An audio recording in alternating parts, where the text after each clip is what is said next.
사랑하는 여러분, 혹시 이런 경험 있으신가요? 10년, 20년을 기도했는데 아무것도 변하지 않는 것 같을 때, 새벽 기도도 빠지지 않고 금식 기도도 했는데 막힌 것이 풀리지 않을 때, 하나님이 내 기도를 듣지 않으시는 건가? 어쩌면 나를 버리신 건 아닌가 하는 생각이 들 때, 저는 15년간 목회를 하면서 수많은 성도들을 만났습니다. 암 선고를 받았던 분이 완치 판정을 받는 것도 봤고, 파탄 직전의 가정이 회복되는 것도 봤습니다. 하지만 오늘 제가 나눌 이야기는 조금 다릅니다. 자면서 기도를 듣는다고요? 그것도 3일 만에 평생 안 풀리던 문제가 해결된다고요? 솔직히 말씀드리면 목사인 저조차도 처음에는 믿기 어려웠습니다. 그게 정말 성경적인가? 혹시 미신적인 접근 아닌가? 기도에 무슨 공식이 있는 것처럼 말해도 되는 건가? 이런 질문들이 머릿속을 떠나지 않았습니다. 그런데 제 생각을 완전히 바꾸게 된 계기가 있었습니다. 우리 교회에 이은혜 집사님이라는 분이 계십니다. 48세, 결혼한 지 20년이 넘은 분이시죠. 이 집사님을 처음 만난 건 5년 전이었습니다. 당시 집사님의 상황은 정말 힘들었습니다. 남편과는 거의 대화가 없었고, 고등학생 아들은 방문을 걸어 잠그고 엄마와 눈도 마주치지 않았습니다. 집사님은 새벽 기도회에 매일 나오셨고 금식 기도도 여러 차례 하셨습니다. 그런데 상황은 나아지지 않았습니다. 어느 날 상담 시간에 집사님이 제게 이렇게 말씀하셨습니다. 목사님, 저는 하나님이 제 기도를 안 들으시는 것 같아요. 잠시 침묵이 흘렀습니다. 아니, 어쩌면 저를 버리신 것 같아요. 그 말을 듣는 순간 제 마음이 무너지는 것 같았습니다. 17년간 기도해온 분이 하나님께 버림받았다고 느끼고 있다니, 목사로서 무슨 말을 해야 할지 막막했습니다. 저는 그냥 집사님의 손을 잡고 함께 울었습니다. 위로의 말이 떠오르지 않았기 때문입니다. 그로부터 몇 달 후 집사님에게서 연락이 왔습니다. 목사님, 저 요즘 자기 전에 기도 음성을 틀어놓고 자요. 처음에는 별 생각 없이 들었습니다. 요즘 그런 콘텐츠가 많으니까 시도해 보시는구나 싶었죠. 그런데 2주 후에 다시 만났을 때 집사님의 얼굴이 달라져 있었습니다. 어딘가 편안해 보였습니다. 5년간 상담하면서 한 번도 본 적 없는 표정이었습니다. 집사님이 말씀하셨습니다. 목사님, 아직도 해결된 건 없어요. 남편도 그대로고 아들도 여전히 방에만 있어요. 그럼 뭐가 달라진 걸까요? 그런데요, 이상하게 마음이 달라졌어요. 전에는 아침에 눈 뜨면 가슴이 답답하고 무거웠거든요. 근데 요즘은 그게 없어요. 문제는 그대로인데 제가 그 문제를 보는 눈이 달라진 것 같아요. 저는 그 말을 듣고 깊이 생각하게 되었습니다. 그리고 3일째 되던 날, 집사님에게 더 놀라운 일이 일어났습니다. 문득 이런 생각이 드셨다고 합니다. 내가 먼저 아들 방문을 두드려 볼까? 17년간 한 번도 해본 적 없는 생각이었습니다. 그렇게 일주일쯤 지났을 때 아들이 먼저 방에서 나왔습니다. 엄마, 밥 뭐야? 단 5글자였습니다. 하지만 집사님에게 그 5글자는 17년 만에 들은 가장 아름다운 말이었습니다. 사랑하는 성도 여러분, 혹시 여러분 중에도 오랫동안 기도해도 응답이 없어서 지치신 분이 계십니까? 하나님이 내 기도를 듣지 않으시는 것 같아서 낙심하신 분이 계십니까? 어쩌면 하나님이 나를 버리셨다고 느끼시는 분도 계실 겁니다. 오늘 저는 여러분께 하나의 가능성을 나누고 싶습니다. 우리가 잠든 시간, 우리의 의식이 쉬는 그 시간에도 하나님은 일하고 계십니다. 어쩌면 우리가 깨어 있을 때보다 더 깊이 우리 영혼의 가장 깊은 곳에서 일하고 계실지도 모릅니다.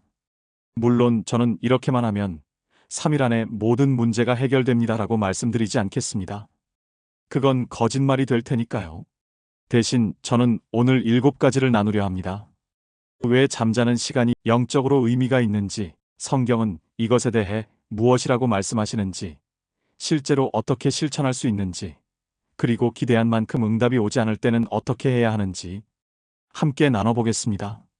그럼 먼저 기도로 이 시간을 시작하겠습니다. 이 시간 말씀을 위해 마음을 모아 함께 기도하시겠습니다. 은혜가 많으신 아버지 하나님, 이 시간 주님 앞에 나아올 수 있음을 감사드립니다. 오랜 시간 기도해도 응답받지 못해 지쳐있는 자녀들이 있습니다. 밤마다 눈물로 베개를 적시며 하나님을 찾는 자녀들이 있습니다. 막힌 인생의 문이 열리기를 간절히 바라는 자녀들이 있습니다. 하나님, 오늘 이 시간을 통해 새로운 희망을 주시옵소서. 우리가 잠든 시간에도 주님께서 깨어 계시며 일하고 계심을 깨닫게 하시옵소서. 성령님, 이 시간 우리 가운데 임재하셔서 막힌 것을 여시고 닫힌 것을 열어주시옵소서. 우리의 영적인 눈을 밝혀주시고 주님께서 일하시는 방식을 깨닫게 하여 주시옵소서. 말씀을 전하는 이 종을 붙들어 주시고 말씀을 듣는 모든 이들의 마음에 생명의 말씀이 깊이 심기게 하여 주시옵소서. 오늘 이 시간이 끝날 때 모든 이들이 새로운 확신과 소망을 가지고 돌아갈 수 있게 하옵소서. 예수님의 이름으로 기도드립니다. 아멘. 사랑하는 성도 여러분, 우리는 보통 기도라고 하면 깨어있는 시간에 하는 것이라고 생각합니다. 새벽에 일어나 무릎 꿇고 기도하고 식사 전에 감사 기도를 드리고 잠들기 전에 하루를 마무리하는 기도를 하고, 이 모든 기도의 공통점이 무엇입니까? 우리의 의식이 깨어 있다는 것입니다. 우리가 능동적으로 하나님께 말씀드리는 것입니다. 그런데 성경을 자세히 읽어보면 놀라운 사실을 발견하게 됩니다. 하나님께서 가장 중요한 일을 하실 때 인간은 종종 잠들어 있었습니다. 창세기 2장 21절을 보십시오. 여호와 하나님이 아담을 깊이 잠들게 하시니 잠들매 그가 그 갈빗대 하나를 취하고 살로 대신 채우시고, 하나님께서 인류 역사상 가장 중요한 창조 사역 중 하나를 행하실 때 아담은 무엇을 하고 있었습니까? 깊이 잠들어 있었습니다. 아담이 깨어서 기도하고 있을 때가 아니었습니다. 아담이 찬양하며 하나님을 높이고 있을 때가 아니었습니다. 아담은 완전히 의식을 내려놓은 상태, 아무것도 할 수 없는 상태였습니다. 바로 그때 하나님께서 일하셨습니다. 이것이 우연이었을까요? 전능하신 하나님께서 아담을 깨워놓고 일하실 수도 있었습니다. 아담아, 내가 지금 너를 위해 놀라운 일을 할 테니 지켜보거라. 그렇게 하실 수도 있었습니다. 하지만 하나님은 그렇게 하지 않으셨습니다.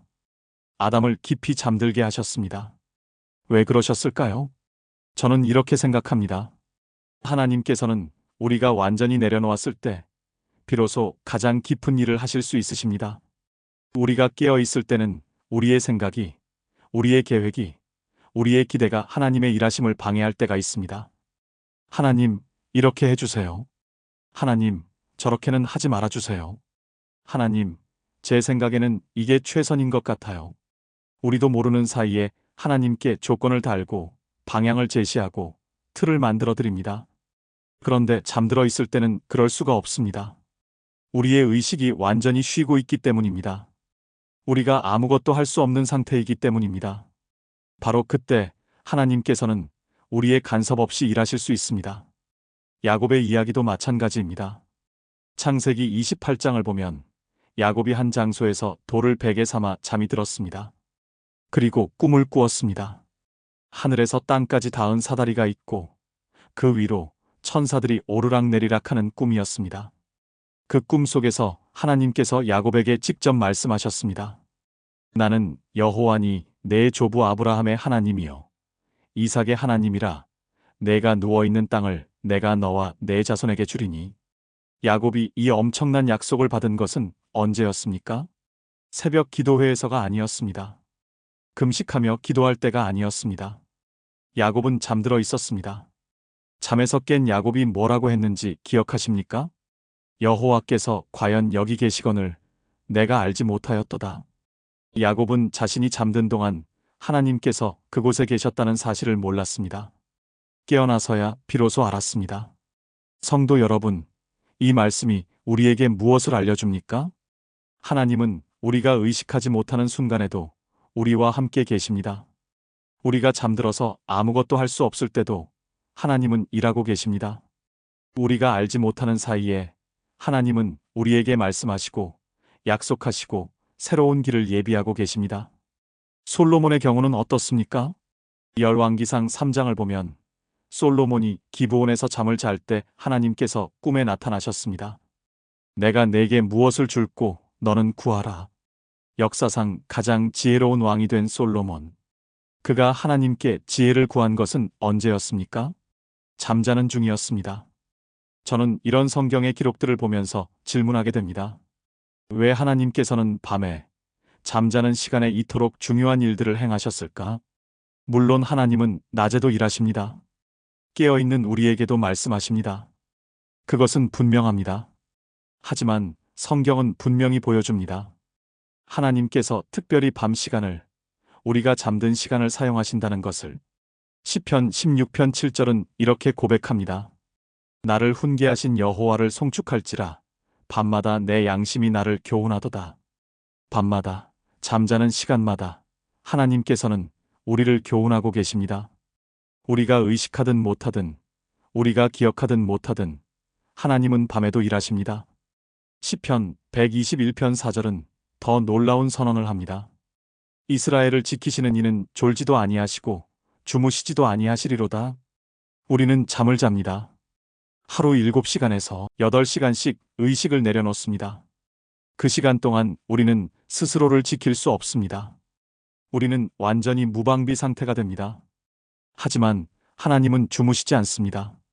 우리가 잠든 그 모든 시간, 하나님은 깨어서 우리를 지키고 계십니다. 이것이 첫 번째로 제가 여러분께 나누고 싶은 것입니다.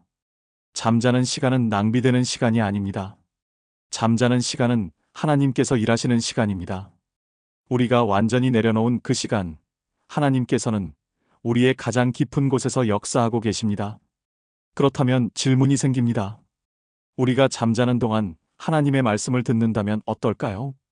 우리의 의식이 쉬고 있는 그 시간에 하나님의 말씀이 우리에게 흘러들어온다면 어떤 일이 일어날까요?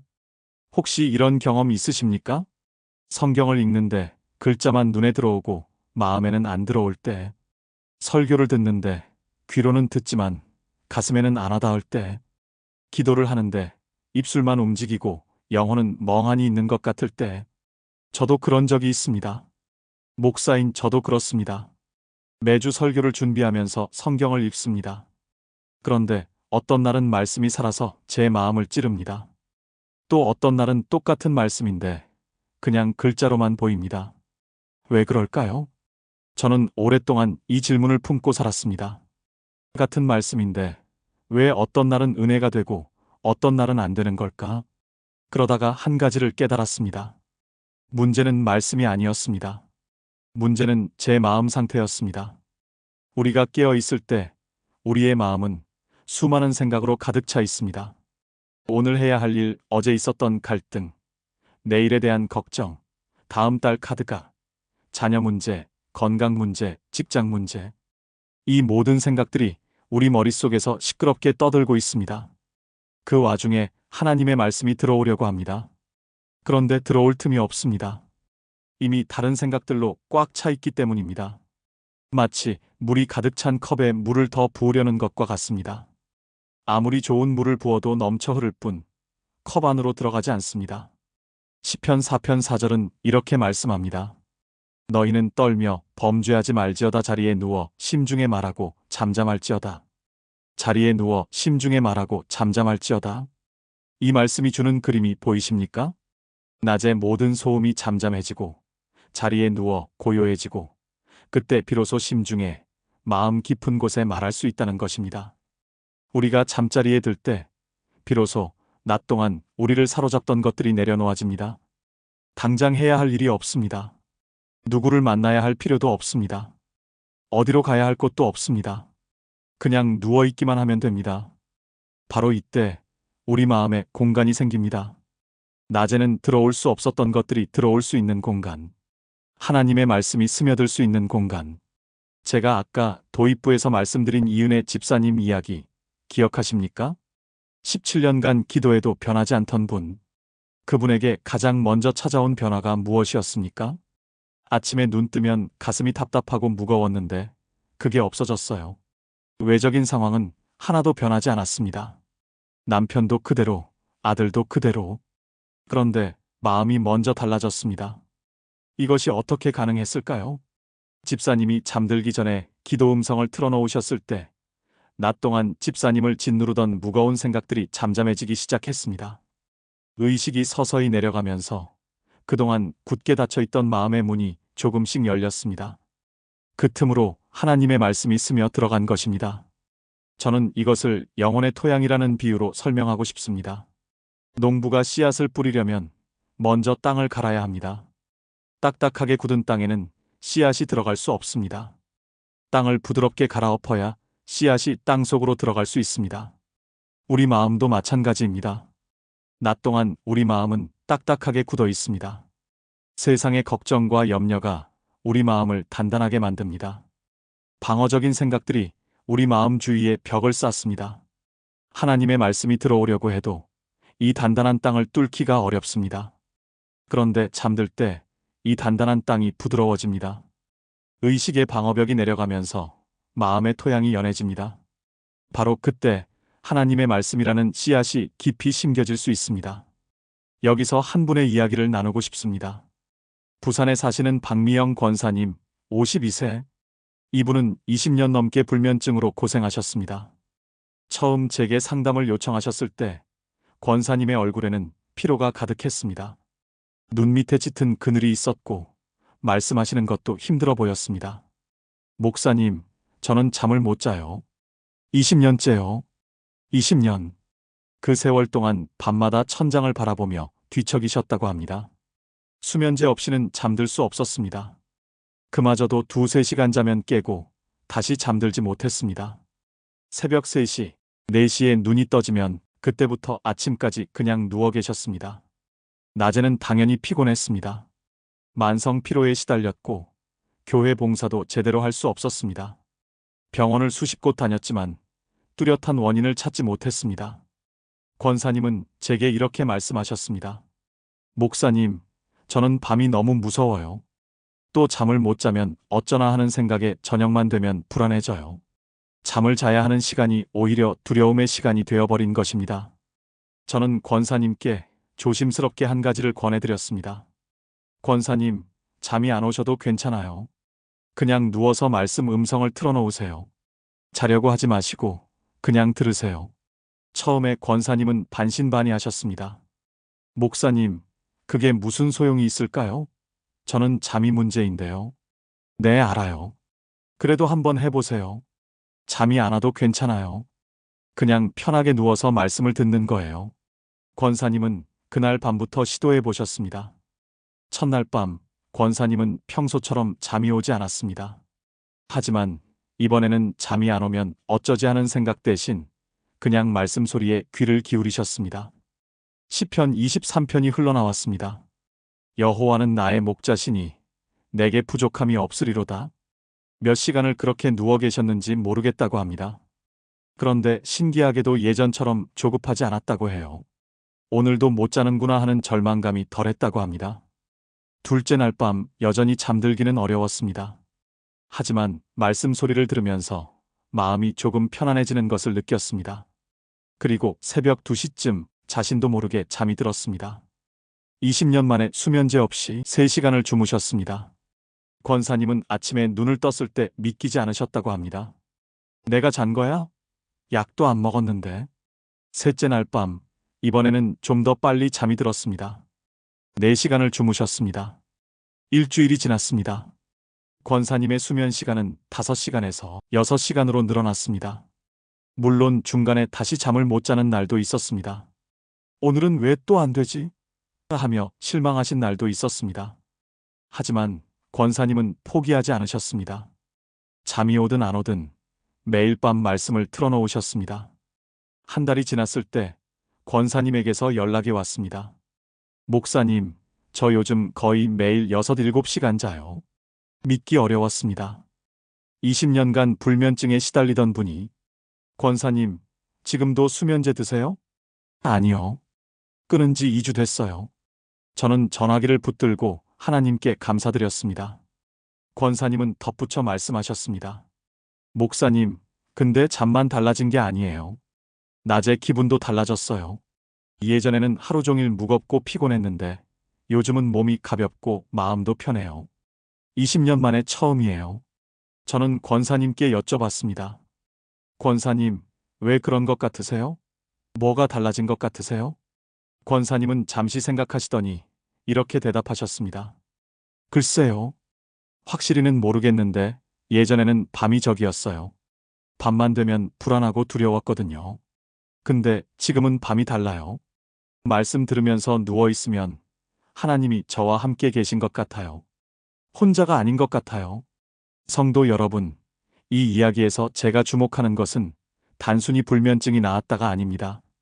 권사님의 마음이 먼저 달라졌다는 것입니다. 밤을 두려워하던 마음이 달라졌습니다.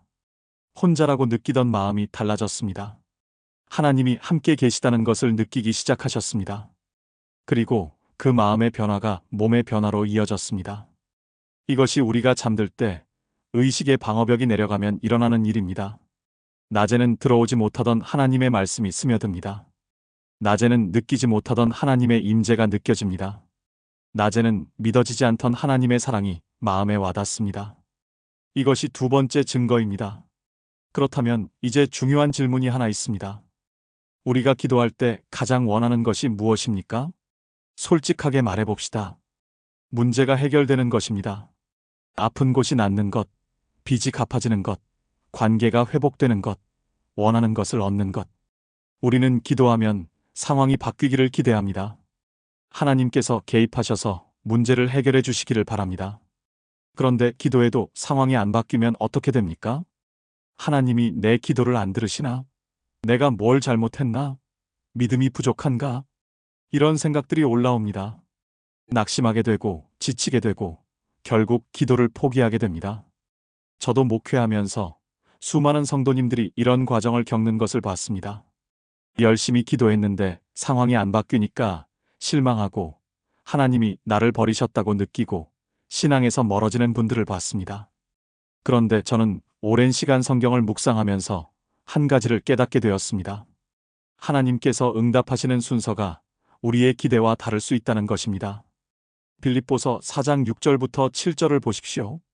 아무것도 염려하지 말고 다만 모든 일에 기도와 간구로 너희 구할 것을 감사함으로 하나님께 아뢰라. 그리하면 모든 지각에 뛰어난 하나님의 평강이 그리스도 예수 안에서 너희 마음과 생각을 지키시리라. 이 말씀을 자세히 보십시오. 기도하면 무엇이 온다고 했습니까? 문제의 해결이 온다고 했습니까? 원하는 것을 얻게 된다고 했습니까? 아닙니다. 하나님의 평강이 너희 마음과 생각을 지키시리라.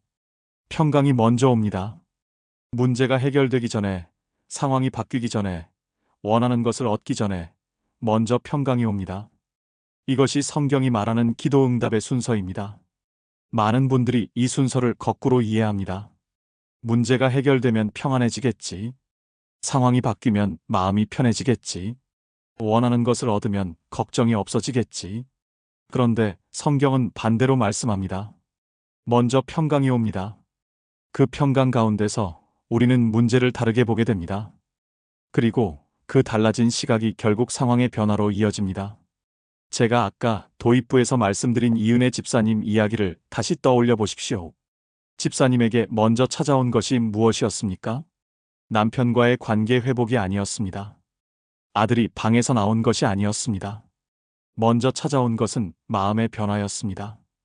아침에 눈 뜨면 가슴이 답답하고 무거웠는데 그게 없어졌어요. 문제는 그대로였습니다.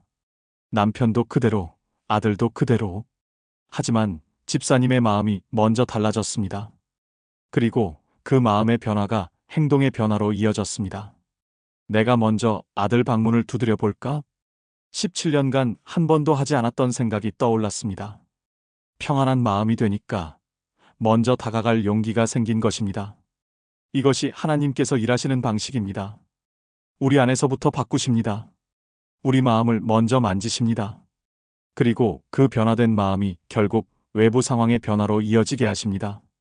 여기서 제가 새롭게 알게 된 한 분의 이야기를 나누고 싶습니다. 인천에 사시는 김정민 집사님 39세. 이분은 7년 동안 직장에서 승진을 못하고 계셨습니다. 동기들은 이미 다 과장이 되었는데 김 집사님만 대리로 남아 있었습니다. 능력이 부족한 것도 아니었습니다. 오히려 팀에서 일을 가장 많이 하는 사람이었습니다. 하지만 상사와의 관계가 좋지 않았습니다. 직속 상사인 부장님이 집사님을 좋아하지 않았습니다.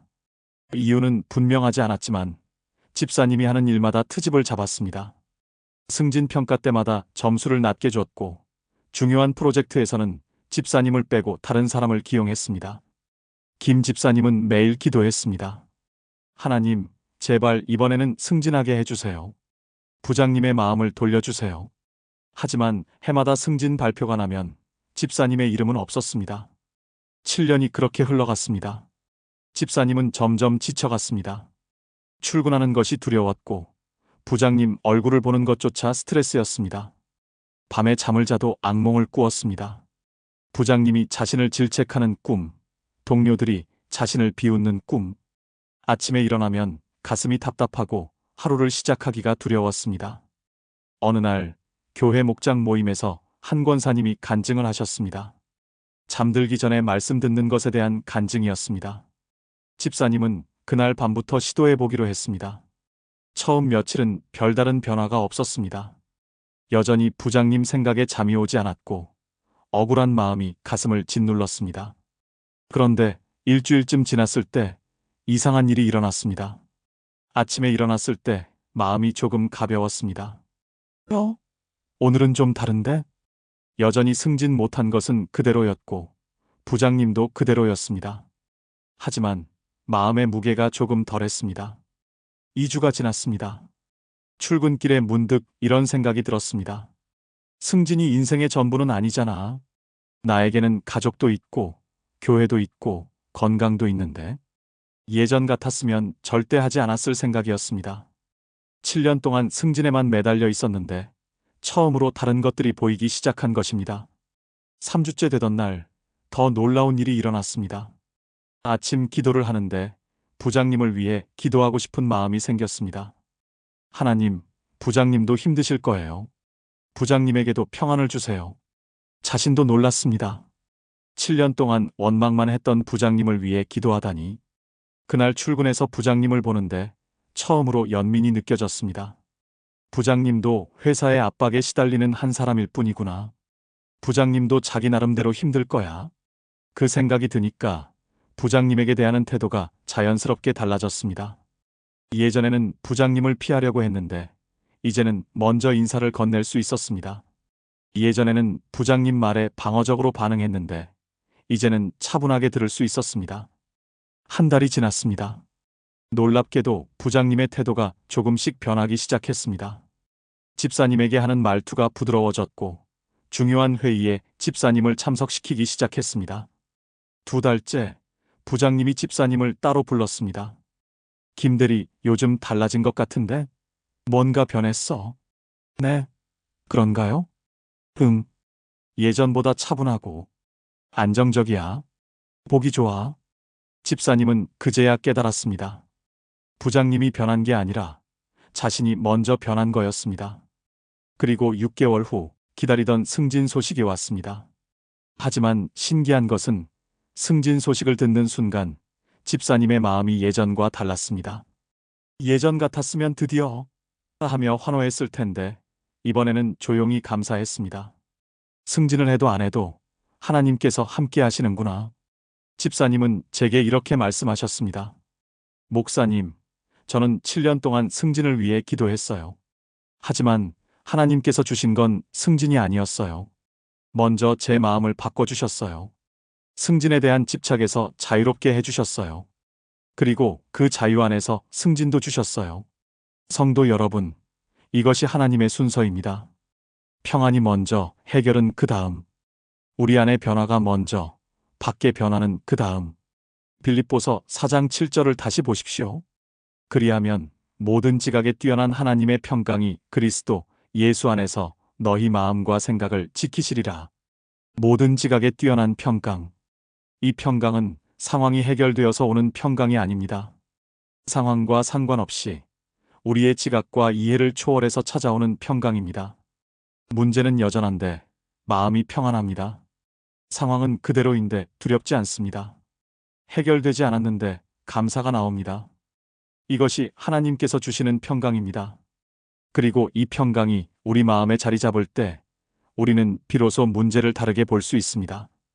우리가 달라지니까 상황도 달라지기 시작합니다. 이것이 3번째 증거입니다. 그렇다면 실제로 어떻게 이것을 실천할 수 있을까요? 여러분이 가장 궁금해하실 부분입니다. 먼저 말씀드리고 싶은 것이 있습니다. 이것은 공식이 아닙니다.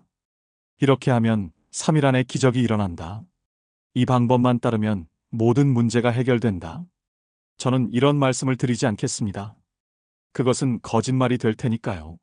하나님은 공식대로 움직이시는 분이 아닙니다. 우리가 버튼을 누르면 자동으로 응답이 나오는 자판기가 아니십니다. 하나님은 인격적인 분이십니다. 우리 각자를 다르게 인도하시고 우리 각자의 상황에 맞게 일하십니다. 그러니까 제가 드리는 방법은 이렇게 하면 된다가 아니라 이렇게 시작해 보시면 어떨까요? 라는 제안입니다. 첫 번째, 잠자리 환경을 정리하십시오. 침실은 잠을 자는 곳입니다. 그런데 많은 분들이 침실에서 온갖 것을 다 합니다.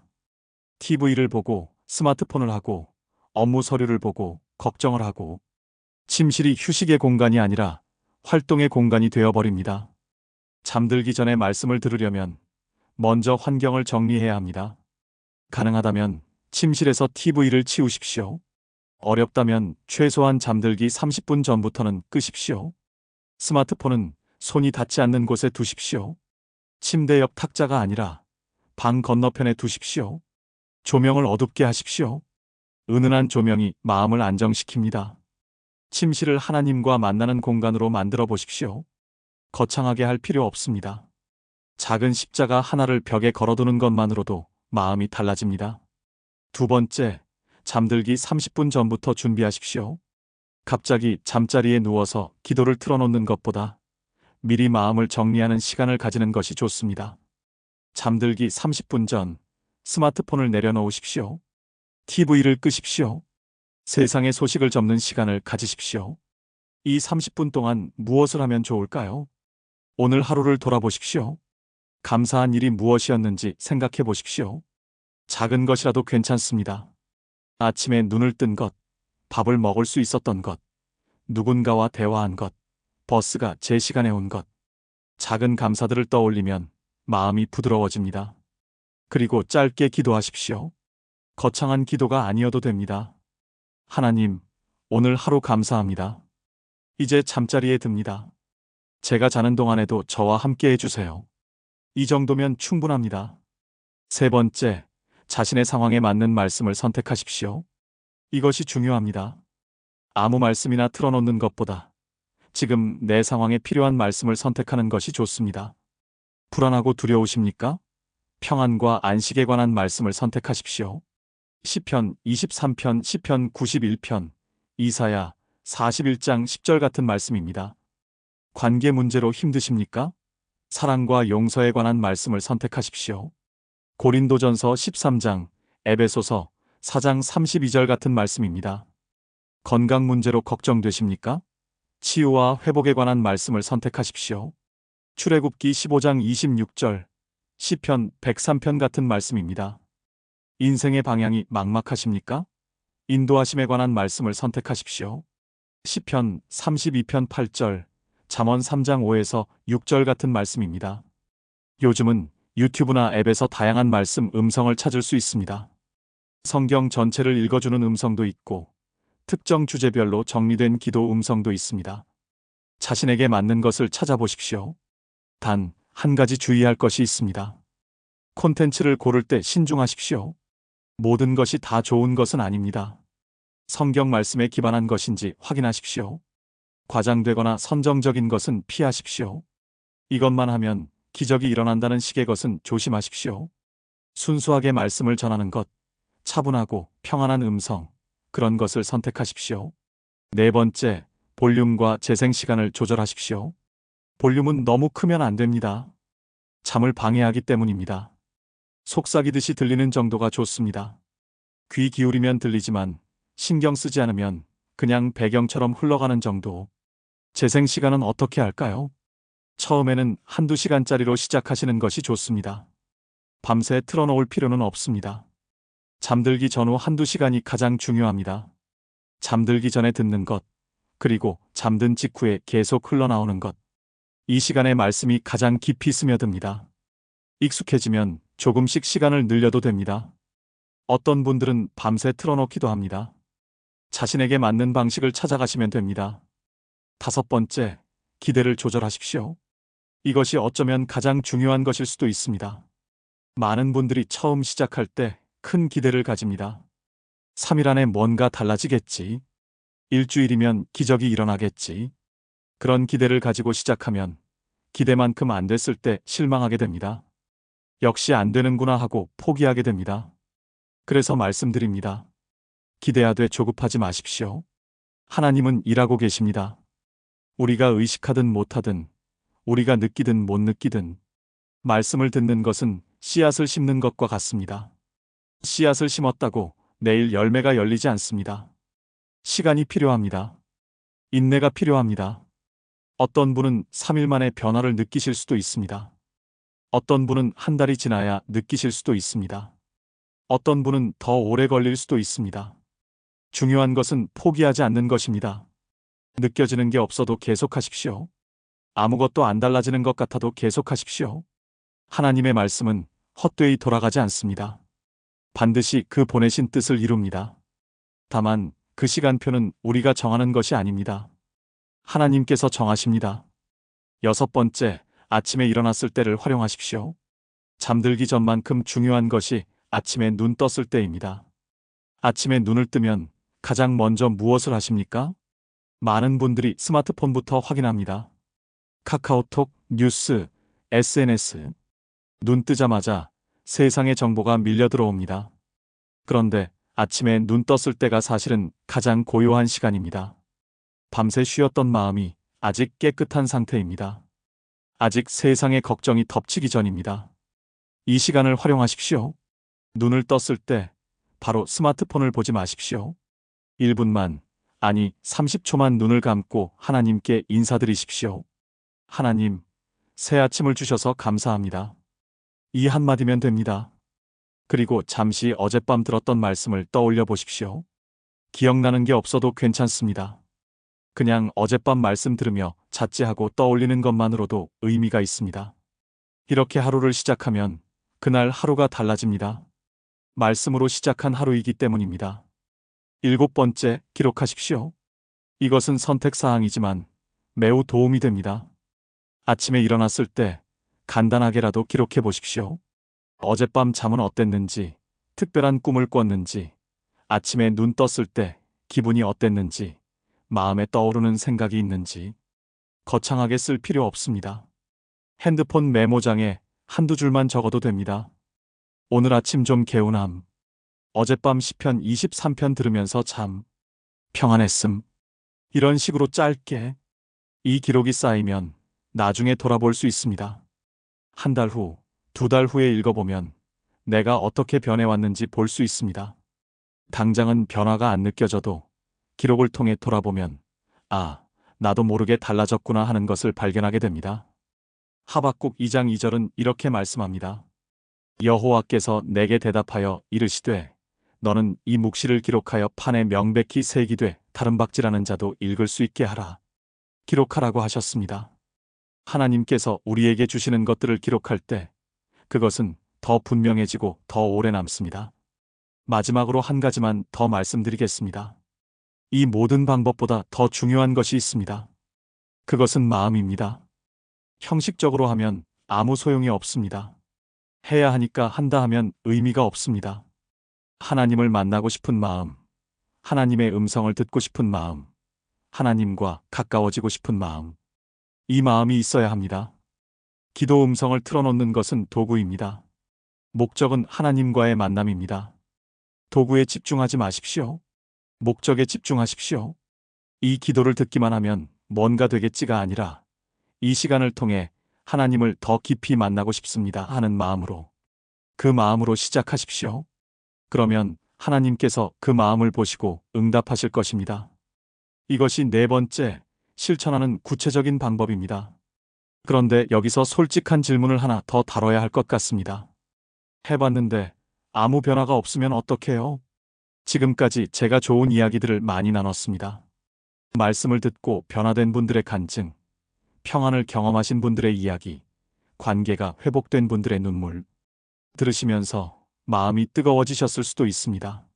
나도 해봐야지 하는 마음이 드셨을 수도 있습니다. 하지만 저는 오늘 솔직하게 말씀드리고 싶습니다. 모든 분께 똑같은 결과가 오지 않습니다.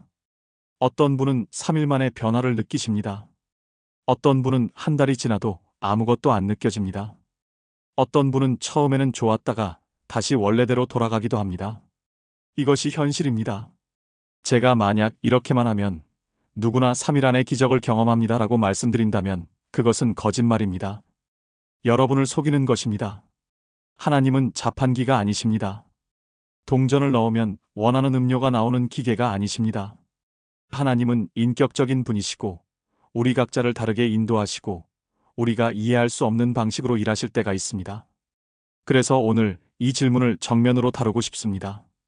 해봤는데 아무 변화가 없으면 어떡하나요? 첫째, 변화가 안 느껴지는 것과 변화가 없는 것은 다릅니다. 우리는 눈에 보이는 것, 느껴지는 것만 변화라고 생각합니다. 하지만 우리가 의식하지 못하는 곳에서 일어나는 변화도 있습니다. 비유를 하나 들어보겠습니다. 씨앗을 땅에 심으면 어떻게 됩니까? 처음 며칠은 아무것도 안 보입니다. 땅 위에는 아무런 변화가 없습니다. 그냥 흙만 있습니다. 씨앗을 심었는데 왜 아무것도 안 나오지? 잘못 심었나? 이 씨앗 불량품인가? 이런 생각이 들 수 있습니다. 하지만 땅 속에서는 무슨 일이 일어나고 있습니까? 씨앗이 물을 흡수하고 있습니다. 껍질이 불어오르고 있습니다. 작은 뿌리가 아래로 내려가고 있습니다.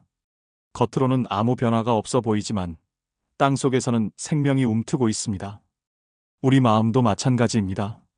말씀을 듣기 시작했는데 아무것도 안 느껴질 수 있습니다. 일주일이 지나도 한 달이 지나도 달라진 게 없는 것 같습니다. 하지만 우리가 의식하지 못하는 깊은 곳에서 우리 영혼의 땅 속에서 무언가가 일어나고 있을 수 있습니다. 그것이 겉으로 드러나기까지는 시간이 필요합니다. 그래서 첫 번째로 말씀드리고 싶은 것은 이것입니다. 조급해하지 마십시오. 우리는 빠른 결과를 원합니다. 오늘 기도했으면 내일 응답받고 싶습니다. 이번 주에 시작했으면 다음 주에 변화를 보고 싶습니다. 하지만 하나님의 시간표는 우리와 다릅니다. 베드로후서 3장 8절은 이렇게 말씀합니다. 사랑하는 자들아 주께는 하루가 1000년 같고 1000년이 하루 같다는 이 한 가지를 잊지 말라. 하나님의 시간 개념은 우리와 다릅니다. 우리에게 너무 길게 느껴지는 시간도 하나님께는 적절한 때일 수 있습니다. 우리에게 왜 아직도 안 되지? 하는 시간도 하나님께는 아직 준비 중이다 하는 시간일 수 있습니다. 둘째, 응답의 형태가 우리 기대와 다를 수 있습니다. 우리는 특정한 형태의 응답을 기대합니다. 병이 낫기를 기대합니다. 돈이 들어오기를 기대합니다. 관계가 회복되기를 기대합니다. 하지만 하나님의 응답은 우리가 예상한 모양이 아닐 수 있습니다. 병이 낫지 않았지만 병을 감당할 수 있는 마음이 생깁니다. 돈이 들어오지 않았지만 지금 있는 것으로 감사할 수 있게 됩니다. 관계가 회복되지 않았지만 그 사람을 용서할 수 있게 됩니다. 이것도 응답입니다. 우리가 원한 모양은 아니지만 하나님께서 우리에게 필요한 것을 주신 것입니다.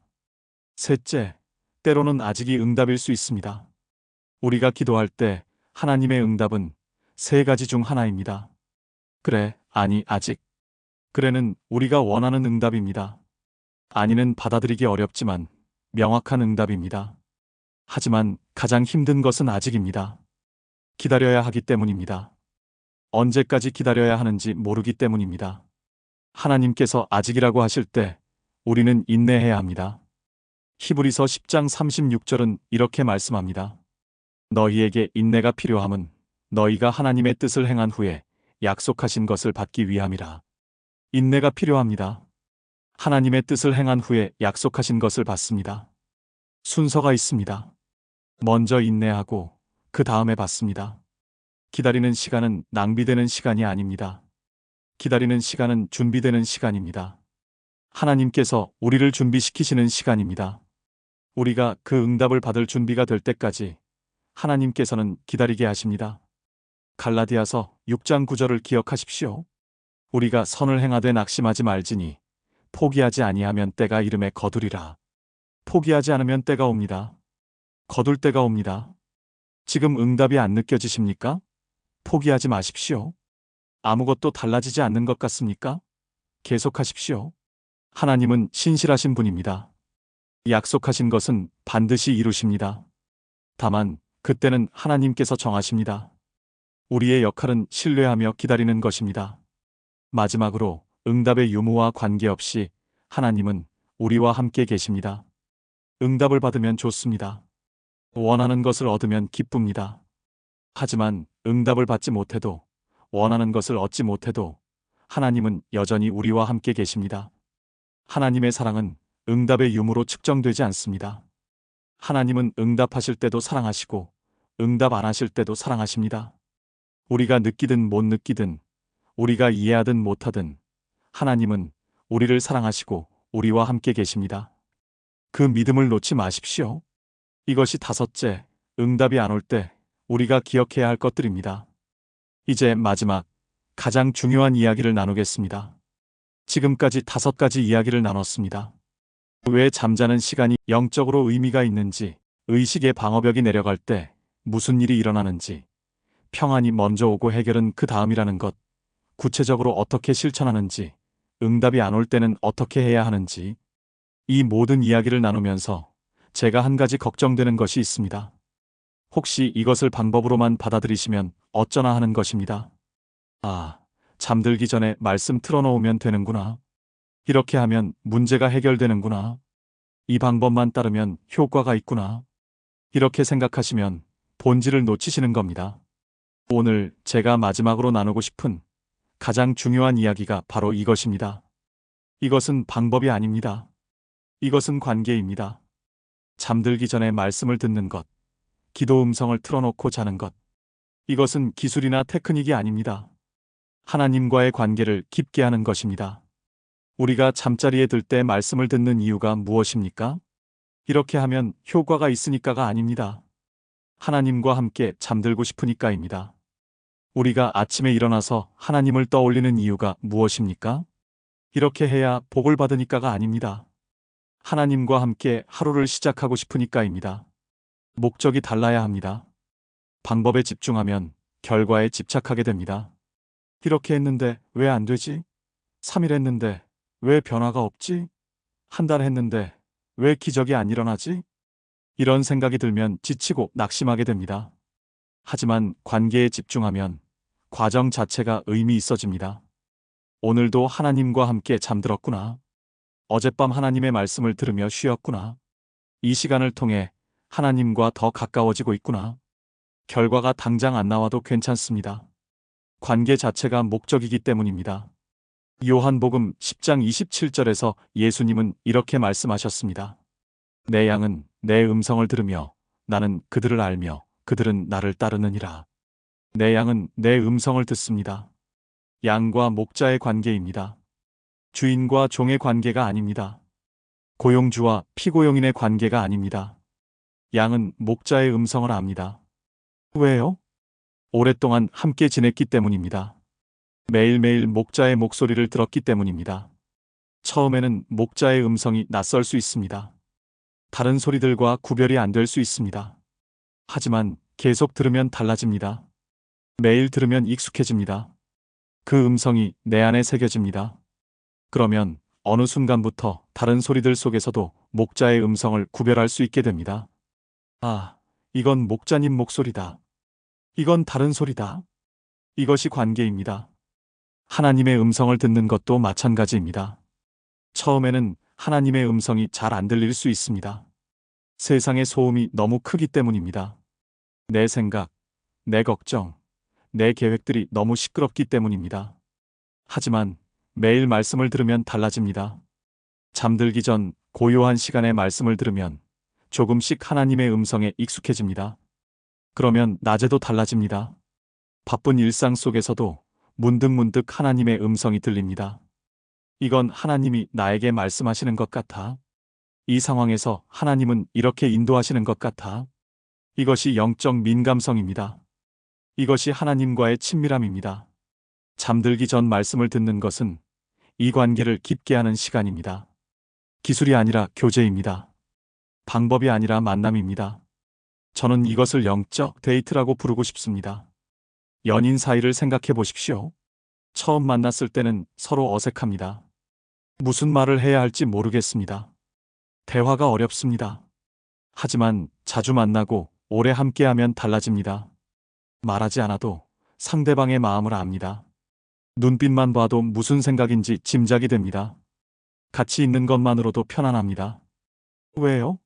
관계가 깊어졌기 때문입니다. 하나님과의 관계도 마찬가지입니다. 처음에는 하나님이 멀게 느껴질 수 있습니다. 기도에도 응답이 있는지 모르겠습니다. 말씀을 읽어도 와닿지 않습니다. 하지만 계속 만나면 달라집니다. 매일 말씀 앞에 나아가면 달라집니다. 잠들기 전, 아침에 눈 떴을 때 하나님을 찾으면 달라집니다. 어느 순간 하나님이 가깝게 느껴집니다. 하나님이 나와 함께 계시는구나. 하나님이 나를 사랑하시는구나. 하나님이 내 기도를 들으시는구나. 이것이 관계의 성장입니다. 야고보서 4장 8절은 이렇게 약속합니다. 하나님을 가까이 하라 그리하면 너희를 가까이 하시리라. 우리가 하나님께 가까이 가면 하나님께서도 우리에게 가까이 오십니다. 잠들기 전에 말씀을 듣는 것, 이것은 하나님께 가까이 가는 행위입니다. 하나님, 저 이제 잠자리에 들어요. 저와 함께 해주세요. 하나님, 제가 자는 동안에도 말씀해 주세요. 하나님, 당신과 함께 잠들고 싶어요. 이런 마음으로 말씀을 틀 때 그것은 기술이 아니라 고백이 됩니다. 방법이 아니라 기도가 됩니다. 그리고 하나님께서는 그 마음을 아십니다. 이 자녀가 나를 찾고 있구나. 이 자녀가 나와 함께하기를 원하는구나. 이 자녀에게 가까이 가야겠구나. 하나님께서 우리에게 다가오십니다. 우리가 의식하지 못하는 사이에 우리가 잠들어 있는 동안에 하나님께서 우리 영혼 깊은 곳에서 만나주십니다. 이것이 본질입니다. 잠들기 전 말씀을 듣는 것의 본질은 문제 해결이 아닙니다. 기적 체험이 아닙니다. 하나님과의 관계입니다. 하나님과의 친밀함입니다. 하나님과의 교제입니다. 물론 그 과정에서 문제가 해결될 수 있습니다. 그 과정에서 기적을 경험할 수 있습니다. 그 과정에서 놀라운 변화가 일어날 수 있습니다. 하지만 그것은 부산물입니다. 목적이 아니라 결과입니다. 진짜 목적은 하나님을 더 알아가는 것입니다. 하나님과 더 가까워지는 것입니다. 하나님의 사랑을 더 깊이 경험하는 것입니다. 이 목적에 집중하면 결과에 조급해하지 않게 됩니다. 응답이 안 와도 낙심하지 않게 됩니다. 왜요? 관계 자체가 이미 은혜이기 때문입니다. 하나님과 함께 잠들 수 있다는 것, 하나님의 말씀을 들으며 쉴 수 있다는 것, 하나님께서 나를 지키시며 밤을 새우신다는 것. 이것만으로도 충분히 감사한 일입니다. 시편 73편 25절에서 시편 기자는 이렇게 고백합니다. 하늘에서는 주 외에 누가 내게 있으리요? 땅에서는 주밖에 내가 사모할 이 없나이다. 하늘에서도 땅에서도 주 외에는 사모할 이가 없습니다. 건강보다 재물보다 성공보다 하나님 자체가 우리의 최고 소원이어야 합니다. 하나님을 통해 무엇을 얻는 것이 아니라 하나님 자체를 얻는 것. 이것이 신앙의 본질입니다. 잠들기 전 말씀을 듣는 것도 마찬가지입니다. 말씀을 통해 무엇을 얻으려는 것이 아니라 말씀 자체를, 말씀하시는 하나님 자체를 만나는 것. 이 마음으로 시작하십시오. 하나님, 저는 문제 해결보다 당신을 원합니다. 하나님, 저는 기적보다 당신과의 관계를 원합니다. 하나님, 저는 무엇을 받기보다 당신을 알기 원합니다. 이런 마음으로 말씀 앞에 나아갈 때 하나님께서는 우리가 상상하지 못한 방식으로 만나주십니다. 때로는 문제를 해결해 주시기도 합니다. 때로는 문제를 감당할 힘을 주시기도 합니다. 때로는 문제 자체를 다른 시각으로 보게 하시기도 합니다. 어떤 방식이든 하나님을 만난 사람은 달라집니다. 더 이상 혼자가 아니라는 것을 알기 때문입니다. 무슨 일이 있어도 하나님이 함께 하신다는 것을 알기 때문입니다. 이것이 제가 오늘 여러분께 전하고 싶은 마지막 이야기입니다. 잠들기 전 말씀을 듣는 것. 이것을 방법으로 접근하지 마십시오. 관계로 접근하십시오. 어떻게 하면 효과가 있을까가 아니라 어떻게 하면 하나님과 더 가까워질까를 생각하십시오. 그러면 결과에 흔들리지 않습니다. 과정 자체가 은혜가 됩니다. 하나님과의 매일매일이 선물이 됩니다. 여러분의 잠자리가 하나님과의 만남의 장소가 되기를 기도합니다. 여러분의 밤 시간이 하나님과의 교제의 시간이 되기를 기도합니다. 여러분이 매일 하나님의 음성에 더 익숙해지기를 기도합니다. 이제 오늘의 이야기를 마무리하며 함께 기도하겠습니다. 편안한 자세로 눈을 감으시고 마음을 하나님께 향하십시오. 오늘 나눈 말씀들을 마음에 품으시고 하나님 앞에 나아가시기 바랍니다. 기도하겠습니다. 은혜가 풍성하신 아버지 하나님, 오늘 이 시간 주님 앞에 나아옵니다. 주님께서 저희와 함께 하심을 믿습니다. 주님께서 저희의 기도를 들으심을 믿습니다. 하나님 아버지, 저희는 고백합니다. 그동안 저희는 바쁜 일상에 쫓겨 살았습니다. 아침에 눈 뜨면 걱정부터 시작하고 밤에 잠자리에 들면 불안 속에서 뒤척였습니다. 주님을 찾기보다 문제에만 집중했습니다. 주님의 음성을 듣기보다 세상의 소리에 귀 기울였습니다. 용서해 주옵소서. 하나님 아버지, 오늘 저희는 깨달았습니다. 주님께서는 저희가 잠들어 있을 때도 깨어 계십니다. 주님께서는 저희가 약할 때 가장 강하게 일하십니다. 주님께서는 저희가 모든 것을 내려놓을 때 비로소 역사하십니다. 이 진리를 마음에 새기게 하옵소서. 하나님 아버지, 지금 이 기도를 듣는 모든 자녀들을 축복하옵소서. 오랫동안 기도해도 응답받지 못해 지친 분들이 있습니다. 주님, 그들에게 인내와 소망을 주옵소서. 포기하지 않고 끝까지 주님을 신뢰할 수 있게 하옵소서. 밤마다 잠을 이루지 못하는 분들이 있습니다. 주님, 그들에게 평안한 안식을 주옵소서. 주님의 품 안에서 깊이 쉴 수 있게 하옵소서. 가정에 문제가 있어 눈물 흘리는 분들이 있습니다. 주님, 그 가정을 만져 주옵소서. 관계를 회복시키시고 사랑이 흐르게 하옵소서. 건강 문제로 두려워하는 분들이 있습니다. 주님, 치료하시는 여호와 라파 하나님, 그들의 몸과 마음을 치유하여 주옵소서. 경제적 어려움으로 막막한 분들이 있습니다. 주님, 공급하시는 여호와 일의 하나님, 그들의 필요를 채워 주옵소서. 물질보다 더 귀한 마음의 평안을 주옵소서. 인생의 방향을 잃고 방황하는 분들이 있습니다. 주님, 인도하시는 목자 되신 하나님, 그들의 앞길을 밝혀 주옵소서. 주님의 뜻을 분별할 수 있는 지혜를 주옵소서. 직장에서 어려움을 겪는 분들이 있습니다. 주님, 그들에게 지혜와 용기를 주시고 주님께서 함께 하심을 깨닫게 하옵소서. 자녀 문제로 고민하는 부모들이 있습니다. 주님, 그 자녀들을 주님의 손으로 만져주시고 부모의 마음에 평안을 주옵소서. 하나님 아버지, 오늘 밤부터 저희의 잠자리가 달라지게 하옵소서. 잠들기 전 주님의 말씀을 들으며 주님과 함께 하루를 마감하게 하옵소서. 세상의 걱정을 내려놓고 주님의 평강 안에서 쉬게 하옵소서. 저희가 잠든 동안에도 주님께서 일하여 주옵소서. 저희의 마음 깊은 곳에 말씀을 새겨 주옵소서. 저희가 의식하지 못하는 곳에서 변화를 일으켜 주옵소서. 저희의 생각을 바꾸시고 저희의 마음을 치유하시고 저희의 믿음을 굳건하게 하옵소서. 아침에 눈 뜰 때 주님의 은혜를 느끼게 하옵소서. 새로운 날을 주심에 감사하며 주님과 함께 하루를 시작하게 하옵소서. 하나님 아버지, 저희는 결과보다 관계를 원합니다. 문제 해결보다 주님을 더 알기 원합니다. 기적 체험보다 주님과의 친밀함을 원합니다. 무엇을 받는 것보다 주님 자체를 원합니다. 이 마음을 지켜 주옵소서. 세상이 흔들어도 이 마음이 변치 않게 하옵소서. 주님, 저희는 약합니다. 저희는 부족합니다. 저희는 스스로를 지킬 수 없습니다. 하지만 주님은 강하십니다. 주님은 완전하십니다. 주님은 저희를 지키시는 분이십니다. 저희의 약함을 주님께 맡깁니다. 저희의 부족함을 주님께 드립니다. 저희의 모든 것을 주님께 내려놓습니다.